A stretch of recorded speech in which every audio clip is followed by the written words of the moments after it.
wabarakatuh. Kembali lagi sama aku Lutfia. Seperti yang ada pada judul kali ini, aku mau menjelaskan sedikit tentang teori informasi asimetris dan teori ekonomi mikro.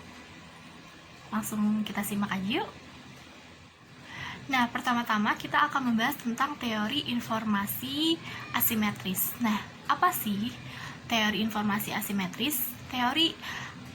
Informasi asimetris adalah kondisi di mana suatu pihak memiliki informasi yang lebih banyak daripada pihak lain. Misalnya, pihak manajemen perusahaan memiliki informasi yang lebih banyak dibandingkan dengan pihak investor. Nah, investor di pasar modal. Nah, tingkat asimetri informasi ini bervariasi dan sangat tinggi dari yang sangat tinggi hingga sangat rendah. Nah, pada teori ini mengatakan bahwa pihak-pihak yang berkaitan dengan perusahaan itu tidak mempunyai informasi yang sama mengenai prospek dan resiko perusahaan.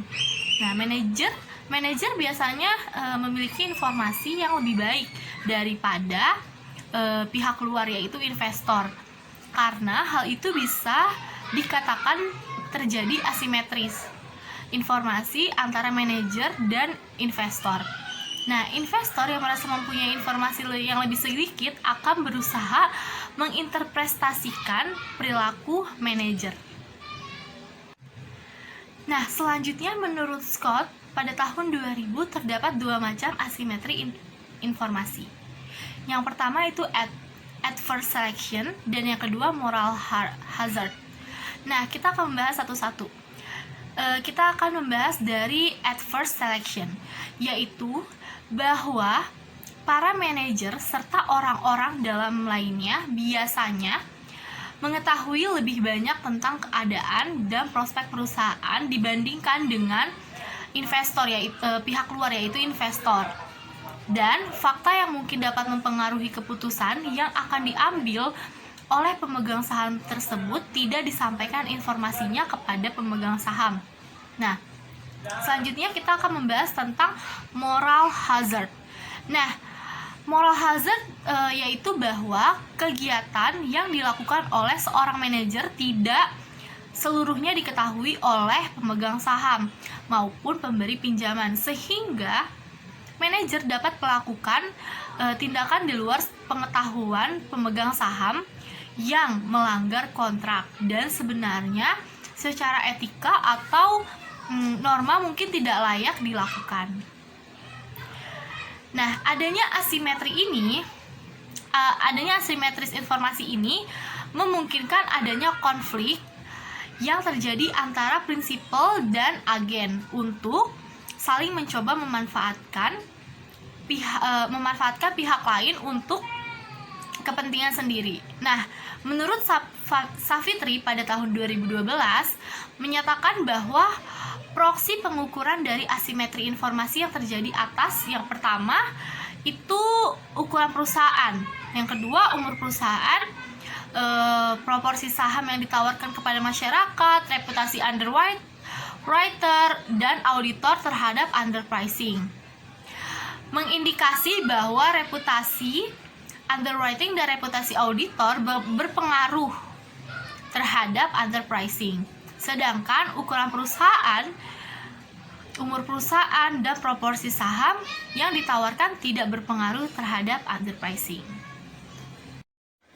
Nah, pembahasan kita selanjutnya mengenai teori ekonomi mikro. Nah, apa sih teori ekonomi mikro? Ekonomi mikro adalah cabang dari ilmu ekonomi yang mempelajari perilaku konsumen dan perusahaan, serta penentuan harga-harga pasar dan kuantitas faktor input barang dan jasa yang diperjualbelikan. Nah, ekonomi mikro ini mempelajari bagaimana perilaku tiap-tiap individu dalam setiap unit ekonomi yang dapat berperan sebagai konsumen, pekerja, investor, atau pemilik tanah, ataupun perilaku dari sebuah industri. Nah, ekonomi mikro menjelaskan how dan why sebuah pengambilan keputusan dalam tiap unit ekonomi. Contohnya, ekonomi mikro menjelaskan bagaimana seorang konsumen membuat keputusan dan pemilihan terhadap suatu produk. ketika ada perubahan pada harga atau pendapatannya. Nah, pada dasarnya ilmu ekonomi mikro mempelajari perilaku ekonomi dan satuan pengambilan keputusan individu seperti konsumen, pemilik sumber daya, dan perusahaan-perusahaan dalam perekonomian. Beban usaha. Ilmu ekonomi mikro adalah ilmu yang mengkhususkan untuk mempelajari perilaku individu manusia dalam rangka memenuhi kebutuhannya. Ada beberapa aspek dalam ekonomi mikro, yaitu yang pertama analisis biaya manfaatnya, elastisitas, model-model pasar, dan teori permintaan dan penawaran. Nah, dalam teori permintaan dan penawaran ada beberapa komponen ekonomi mikro yang mempengaruhi permintaan dan penawaran suatu barang dan jasa. Yang pertama, ini ada interaksi di pasar barang. Yang kedua, tingkah laku perilaku ekonomi atau penjual dan pembeli. Yang ketiga, ini ada interaksi dalam pasaran faktor. Kita akan membahas satu-satu terlebih dahulu, yaitu kita akan membahas interaksi di pasar barang.